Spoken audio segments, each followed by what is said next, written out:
Budaya Nusantara. Oke, sekarang ini saya sudah di depan Sanggar Seni Catek yang berada di Desa Telogorejo, Temanggung.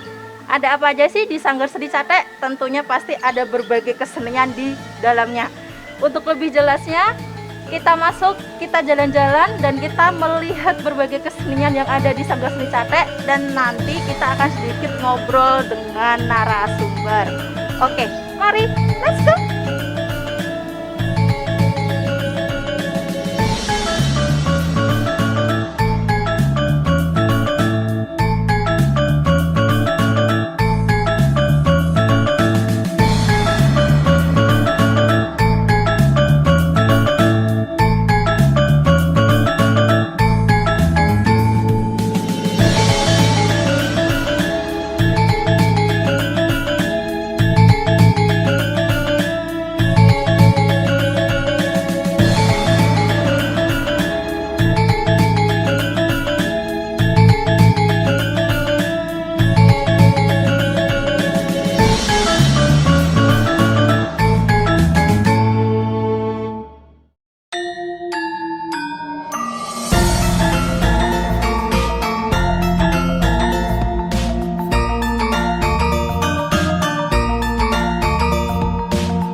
Oke pemirsa, ini kita sudah berada di dalam Sanggar Seni Catek. Seperti yang sebelah kanan saya ini sudah ada beberapa lukisan dengan teknik sendiri.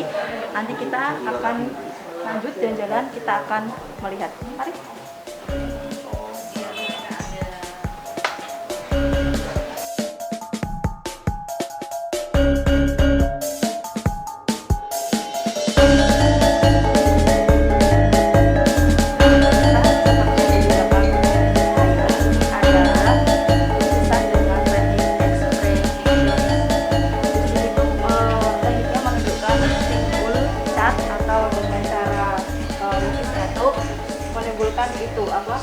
Catnya atau ada teknik tersendirinya untuk bikin ekspresionis kayak gini.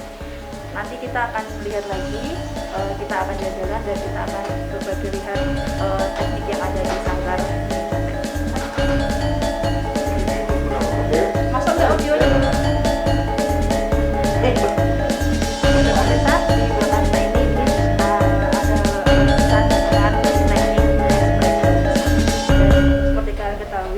Menggunakan teknik cat timbul. banget catnya. Dan itu pasti sangat susah dan sangat sulit untuk dikerjakan lah. Nah, nanti kita akan melihat lagi berbagai macam lukisan yang ada di Sanggar Seni Catek. Bang Nera.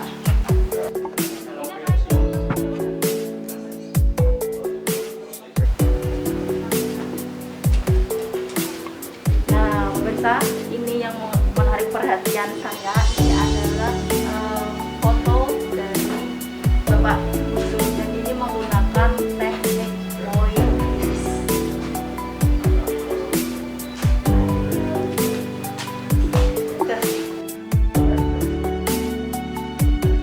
Pemirsa, di belakang saya ini yang menarik perhatian saya yaitu lukisan dari Bapak Yusuf. Ini menggunakan teknik moilis.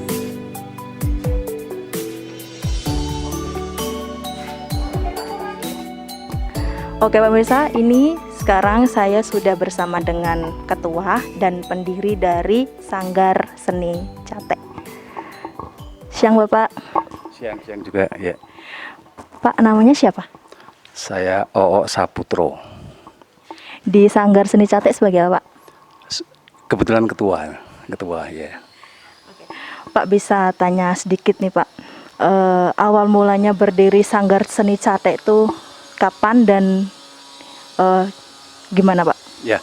Jadi pertama dulu merupakan kumpulan kartunis Temanggung ya, kartunis. Tapi di tahun 1989, tepatnya 10 November berbarengan dengan Hari Jadi Temanggung, kita dirikan Catek. Bukan hanya kartunis tetapi juga seniman yang lain.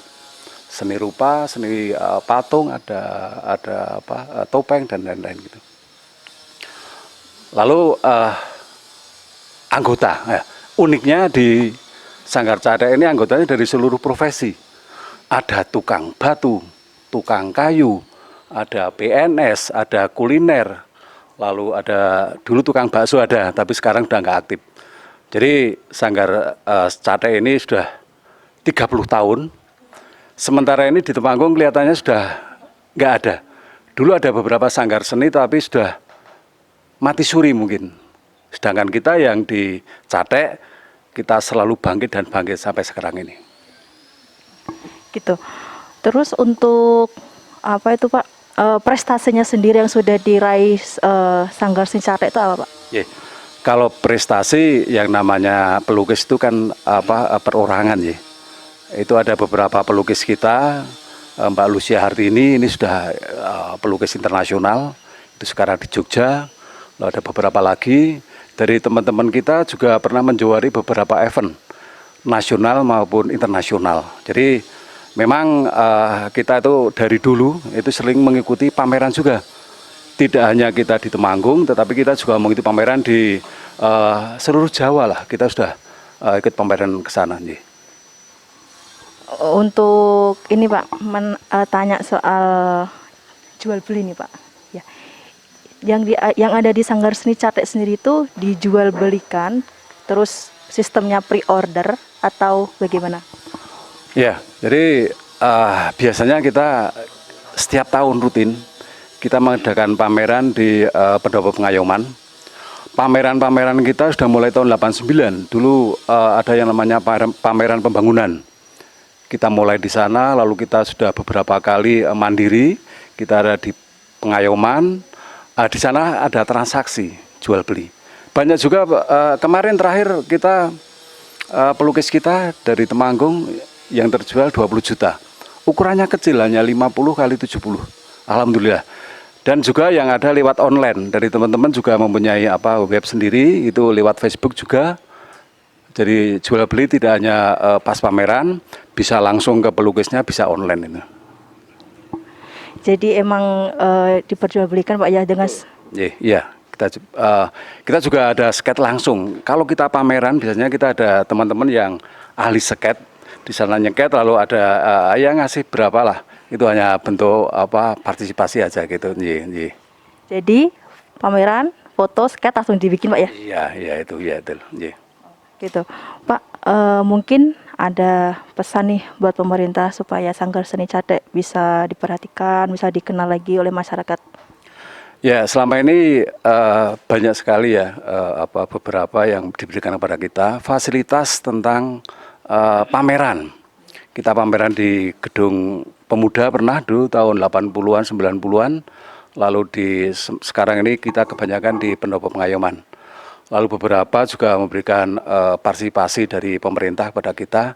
Mungkin ini teman saya Pak Tri yang ini dari unsur pemerintah bisa memberikan penjelasan lebih lanjut. Oke, terima kasih matur nuwun. Jadi yang saya hormati teman-teman dari Catek, Pak O, Pak Cilik.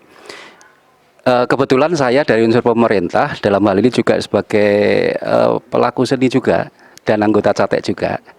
Saya sebagai staf ahli bupati di bidang kebudayaan. Jadi saya bisa menyampaikan bahwa Catek sejak berdiri tahun 89 ya Pak O ya. 89 saya bergabung tahun 2006 baru bergabung. Kemudian ini merupakan potensi di Kabupaten Temanggung, potensi di bidang seni dan budaya, yang mana memang untuk tahun 2020-2021 ini Pak Bupati punya visi bahwa untuk meningkatkan pariwisata kebudayaan, sehingga sangat mendukung untuk potensi di Kabupaten Temanggung, sehingga betul-betul pemerintah ini akan memperhatikan, kemudian memberikan ruang dan waktu, seperti yang disampaikan setiap event pameran kita menyediakan tempat di Pendopo Pengayoman, kemudian kita juga akan memberikan fasilitasi, memberikan dukungan moral, spiritual, yang mana nantinya kami pemerintah ini setiap saat hadir di tengah-tengah mereka. Mungkin saya bisa menjembatani karena saya sendiri juga kebetulan berada di unsur pemerintah.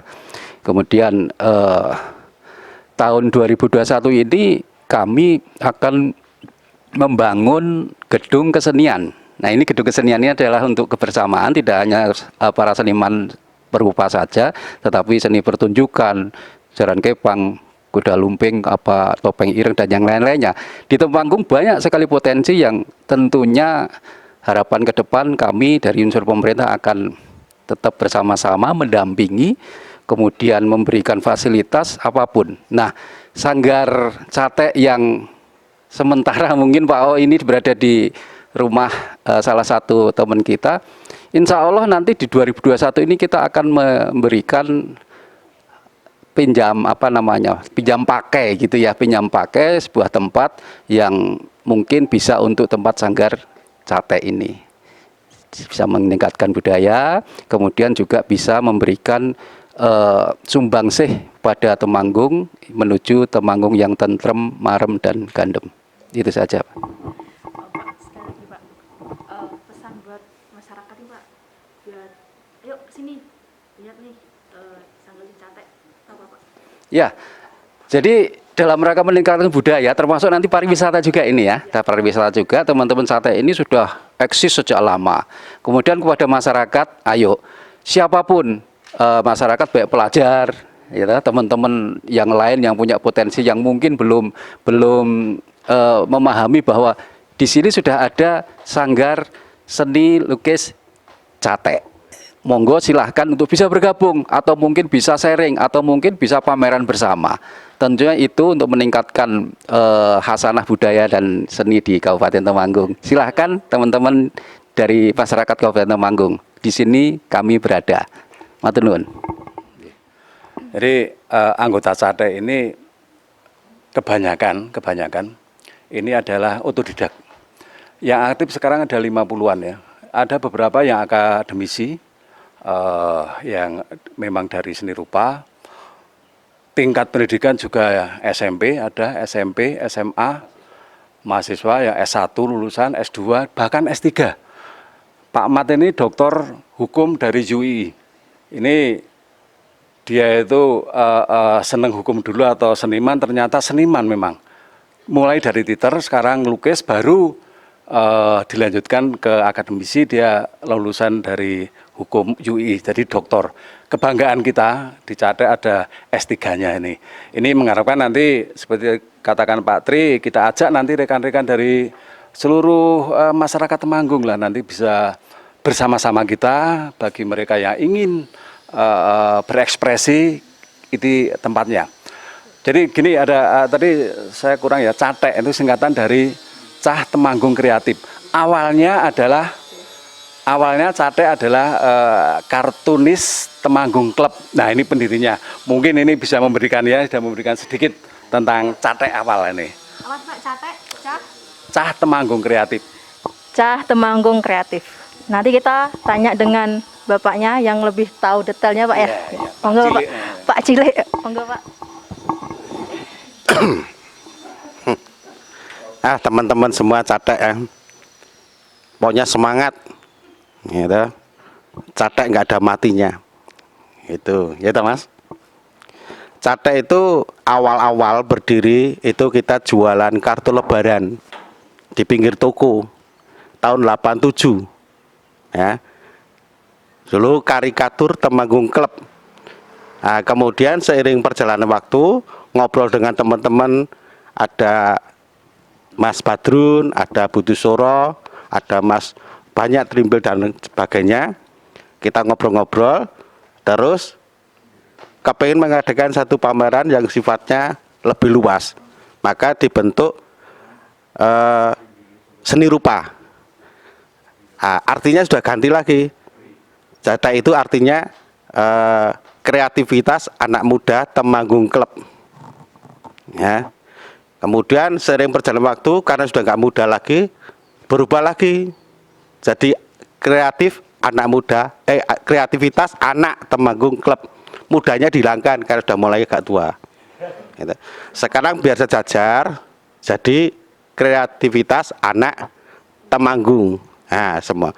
Dulu awal-awalnya itu semua dirangkum, ada teater, ada seni lukis, ada musik, ya, kemudian komplit pokoknya, ya, pahat juga semua itu. Dan terima kasih sekali lagi buat teman-teman semua yang masih tetap aktif dengan slogan kita, Catek nggak ada matinya.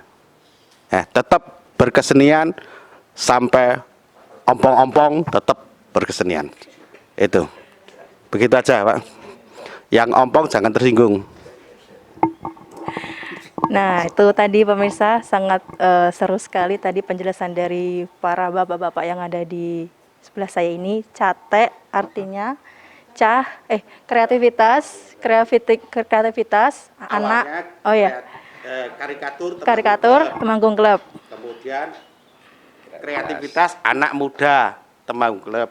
Karena sudah tua, kreativitas anak Temanggung Club. Kemudian sudah tua lagi, sudah mulai ompong, kreativitas anak Temanggung. Kreativitas anak Temanggung, guys. Jadi ayolah buat warga Temanggung khususnya Pak ya, datang ke sini. Kalau mau ikut berpartisipasi atau ikut gabung, silahkan, jangan malu-malu. Gitu Pak ya. Nah, itu pemirsa, sedikit kita ngobrol dengan para pendiri dan para ketua yang ada di Sanggar Seni Catek. Dan jangan lupa bagi warga Semarang, Temanggung, kalau datang ke Temanggung jangan lupa mampir di Sanggar Seni Catek. Dan Jangan hanya mampir tetapi beli lukisan kita. Jangan mampir tapi beli Pak ya, dan jangan nawar. Oke pemirsa, itulah liputan saya bersama dengan Bapak. Sampai ketemu lagi di episode selanjutnya.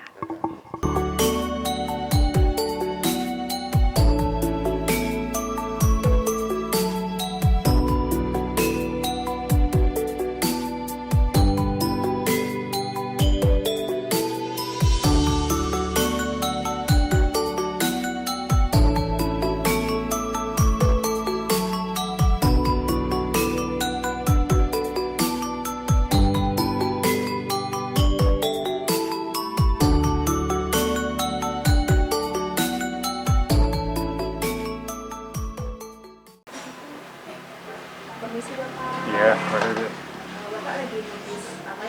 untuk lukis wajah, lukis wajah. Dengan teknik apa ini Pak? Tekniknya teknik pointilis dan teknik dusel. Pointilis dan dusel. Dusel, ya, atau roll atau dusel, nah, itu ya bisa. Pak, mulai suka melukis itu sejak kapan Pak? Ya sudah dulu, sudah habis tahun 90-an lah. Tapi mulai saya eksekusi ngelukis ini ya baru 2 tahun ini. 2 tahun kita ngelukis terus. Jadi mulai itu karena saya mencoba belajar melukis itu sehingga punya pembimbing atau kurator. Punya kurator yang mengarahkan sehingga kita dianggap yang paling cocok ikut pointilis itu sehingga pakai drawing pen. Pada awalnya karena saya seorang spiritual itu kita mengganti tasbih dengan pena sehingga timbul suatu karya gitu. Jadi itu gitu. Jadi bagaimana supaya kita itu apa yang ada di dalam itu bisa terekspresikan. Terekspresi kalau cuman hanya lewat tasbih tidak ada akarnya, tidak. Kalau lewat ini bisa, karya itu bisa. Nah, soal nanti baik, enggak, itu nanti relatif, sehingga kita perlu belajar. Setahun kemudian, lalu saya ikut di Catek ini, saya ikut gabung di sini, ternyata di sini sangat menyenangkan juga. Jadi persaudaraannya, jadi kepedulian terhadap teman-teman, terhadap saudara-saudara juga enak, sehingga pengembangannya begitu.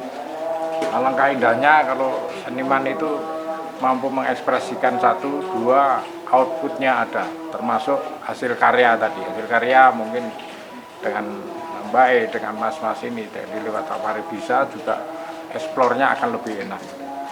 Nah, untuk pameran itu sudah beberapa kali kita ikut pameran, termasuk kemarin di Pasuruan itu bareng punyanya karyanya Gusmus, karyanya Pak Nasirun, karyanya Pak Kunto, Pak Adi, lalu diisi juga, diisi baru ikut kemarin itu juga ikut pameran diisi. Sehingga teknik pointilis ini boleh dikatakan sejak dulu ada tapi tidak akan lekang. Biasanya orang kenapa jarang yang pakai pointilis itu karena butuh telaten dan biasanya jenuh. Alatnya pakai pen tapi bisa 1 meter, ukuran 2 meter itu kan butuh. Tapi filosofinya kayak orang mencangkul itu. 1 hektar cangkulnya segitu ya tetap dicangkul terus akan selesai. Nah itu jadi kayak hidup itu tetap ada iramanya semacam itu. Tapi kalau dinikmati dengan rasa senang di dalam melukis itu, ya kita tetap akan enjoy itu, tidak ada bosan. Nah, siapa akan menghargai lukisannya dari karya itu? Kalau karya baik dia masih tetap ada. Tapi kalau karya itu tidak ada ruhnya istilahnya ya bagaimanapun tidak bisa. Banyak karya-karya yang tidak terbengkalai. Contoh di pandemi ini banyak, tapi tetap pelukis tetap mau ada pameran, tetap melukis, itu namanya pelukis. Jadi kalau menurut saya pribadi bahwa seorang seniman berkesenian itu ya berdoain istilahnya, wajib atas dirinya. Jadi disuruh tanpa disuruh ada pameran, tidak pameran tetap kita berkarya, itu. Barangkali semacam itu kita.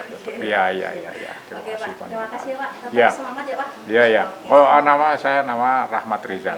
Ya. Aduh, Oke, Kak, ya. Pak ya, semangat Ya, ya Pak. Saya mau kembali. tanya lagi yang lain Pak. Oh, wali, ya, masih. Ya, mari. Selamat siang Bapak. Selamat siang Mbak, Ya Pak, itu lagi lukis apa Pak? saya kebetulan baru lukis model. Ya. Ini kebetulan pendiri dari sanggar kita, Ya. merupakan sesepuh kita, ikon kita. Terus itu menggunakan teknik apa Pak? Ini sketsa, Sketsa. jadi kita pakai pensil. Jadi boleh disebut juga dengan drawing. Terus mulai menyukai melukis itu sejak kapan Pak? Dari kecil, kebetulan saya otodidak Mbak. Oh, otodidak? Iya, lukis otodidak istilahnya memang udah dari bawaan sana lah ya, gitu. Suka lukis. Mungkin ada kesulitan mungkin Pak pas waktu gambar apa objeknya itu Pak? Sebetulnya enggak, karena kita melukis itu kan terus belajar dan belajar. Mungkin kita bergaul sama teman-teman yang sama-sama seprofesi apa-apa, kita saling sharing apa. Jadi melukis itu nggak ada istilah kesulitan, itu nggak ada. Semua harus enjoy. Kalau kita susah melukis, kita nggak usah melukis. Tentunya tetap enjoy Pak ya? Enjoy. Ya, baik Pak, terima kasih Pak ya, tetap semangat ya Pak. Sama-sama. Saya mau tanya yang lain Pak. Terima kasih Mbak. Mari.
lagi belajar sketsa.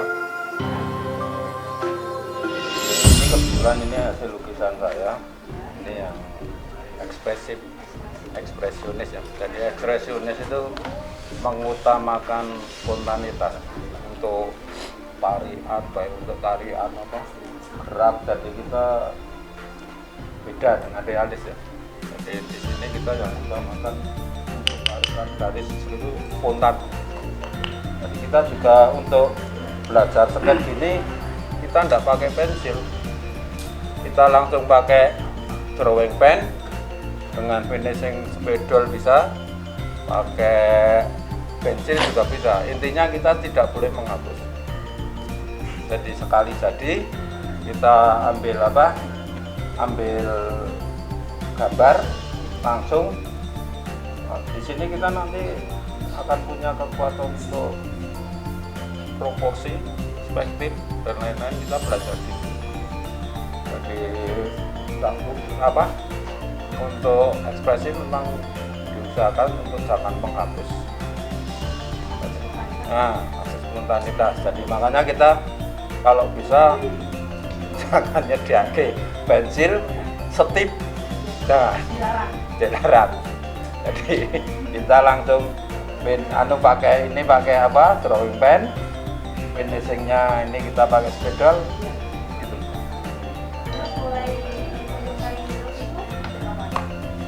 Saya dari kecil memang saya kebetulan saya juga otodidak ya, hobi lukisan, cuman sekarang saya kerjanya di desain interior, cuman lebih cenderung untuk lukisan itu ya hobi memang.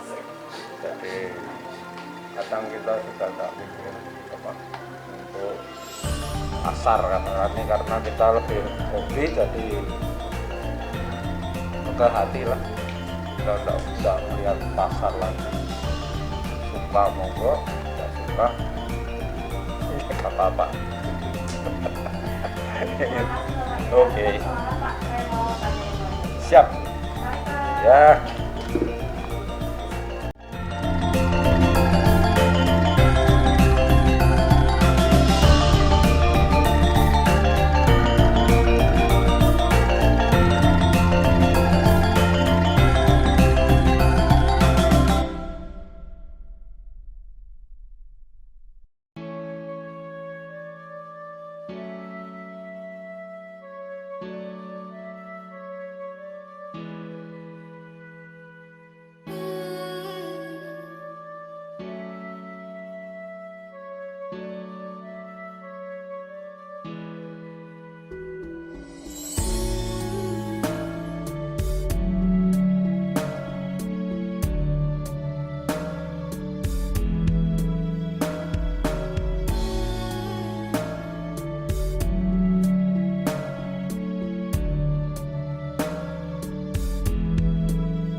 Selamat siang.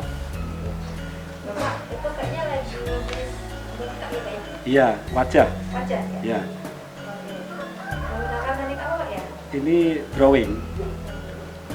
Bisa dijelasin di sini Pak? Ini untuk melatih kepekaan kita terhadap cahaya, sekaligus untuk melatih akurasi agar kita lebih cepat dapat menangkap bentuk-bentuk gambar dan kita alihkan ke media gitu. Terus ada kesulitan-kesulitan nggak Pak? Kesulitannya mungkin kalau kita pengaruh cahaya mungkin ya, cahaya kalau kita di luar ruang, kalau cahaya tidak memungkinkan mungkin kita agak kesulitan untuk lebih mendetail objek tersebut. Kalau pencahayaan cukup, itu lebih mudah. Ya. Terima kasih Bapak Ya. Tetap semangat ya Pak. Ya, makasih sama-sama. Ya. Oke pemirsa, itu tadi kita jalan-jalan dan kita sedikit mengetahui di Sanggar Seni Catek yang berada di Temanggung. Oke pemirsa, ketemu lagi di Budaya Nusantara selanjutnya. Bye-bye. Dadah.